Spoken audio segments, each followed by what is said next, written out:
In a political development that sent shockwaves across South Africa's political spectrum, Helen Zille, one of the Democratic Alliance's most seasoned and outspoken figures, took to the parliamentary floor and dropped what many are now calling a political bombshell. The stunned silence that followed her explosive address was louder than any applause, with President Cyril Ramaphosa visibly shaken, struggling to maintain his usual calm demeanor. The nation watched in disbelief as Zille peeled back the layers of secrecy, exposing allegations that could spell serious trouble for the African National Congress, ANC, and its leadership. With the nation gripped by economic instability, persistent power cuts, and growing public distrust in leadership, Zille's revelations couldn't have come at a more critical time.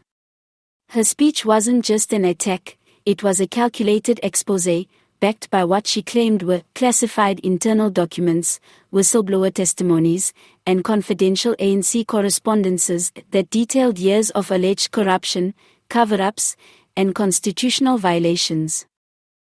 In her address, Zille accused the Ramaphosa administration of weaponizing state institutions to shield high-ranking ANC members from prosecution.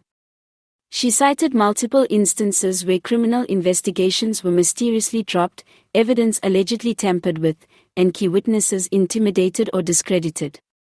One of the most damning claims was that top ANC officials had used the state security agency not for national protection, but for political surveillance and manipulation, including monitoring opposition leaders, activists, and even journalists deemed hostile to the narrative. Zille didn't stop there.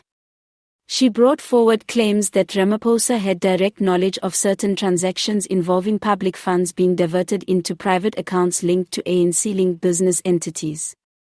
It is no longer a question of if the rot has infected the core of the ANC, it is now about how deep and how far-reaching this corruption goes, Zille declared, her voice rising with passion. As she laid out her case, members of the ruling party shifted uneasily in their seats. Ramaphosa, known for his composed and diplomatic approach, appeared cornered and speechless. Even ANC stalwarts who usually jumped to the president's defense found themselves unable to offer immediate rebuttals. Some looked stunned. Others whispered hurriedly to aides. The public gallery erupted in murmurs, with journalists scrambling to capture the gravity of the moment. Zille further alleged that multiple infrastructure projects, including the highly scrutinized R550 million road development and several Eskom-linked contracts, had been deliberately inflated to allow for kickbacks to party elites. What we are witnessing here is not governance, it's a mafia-style cartel using the institutions of democracy as a smokescreen, she said, calling on civil society and law enforcement to rise above political intimidation and pursue justice without fear or favor.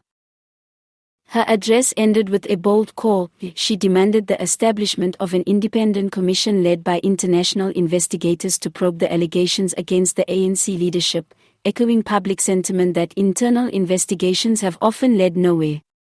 If President Ramaphosa has nothing to hide, then he should welcome this commission, she said, locking eyes with the president.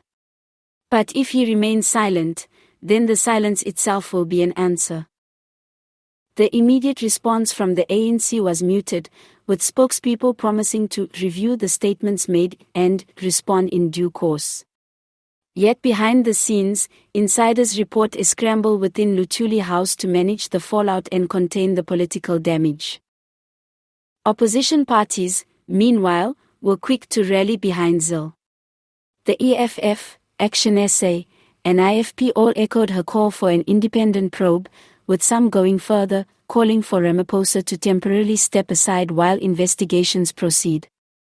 Social media lit up with the hashtags #ZilleBombshell and #RamaphosaExposed trending within hours, as South Africans across the political divide weighed in.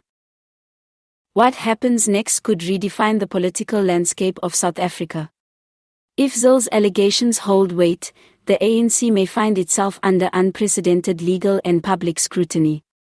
For Ramaphosa, who campaigned on promises of anti-corruption and clean governance, this moment could mark the beginning of a political reckoning. Only time will tell whether this was merely a political stunt, or the start of a storm that could finally unearth the secrets buried deep within the corridors of power. One thing is certain: Parliament, and indeed the country, will never be the same again.